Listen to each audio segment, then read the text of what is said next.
Hello दोस्तों, बहुत प्यारा देवी गीत सुना रही हूँ। गीत कैसे लगेगी कमेंट बॉक्स में ज़रूर बताइए। बहुत प्यारा देवी गीत है, तो वीडियो फुल वाच से देखेगा तभी गीत का आनंद मिल पाएगा। बहुत प्यारा देवी गीत है।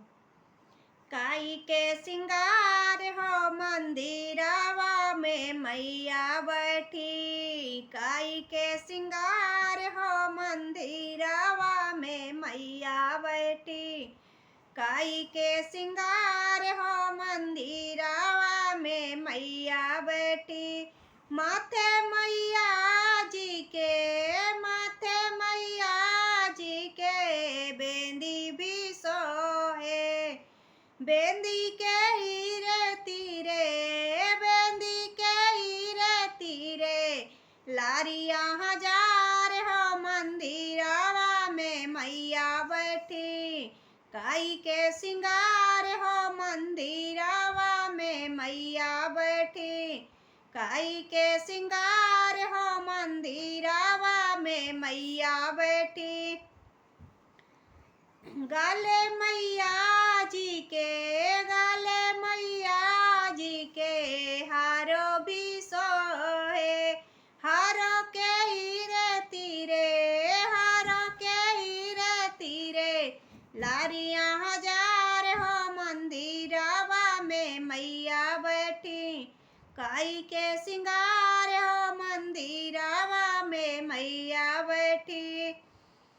हाथे मैया जी के, हाथे मैया जी के कंगन भी सोहे, कंगना के हीरे तीरे, कंगना के हीरे तीरे, लारिया हजार हो मंदिरवा में मैया बैठी, काई के सिंगार हो मंदिरवा में मैया बैठी, काई के सिंगार हो मंदिरवा में मैया बैठी।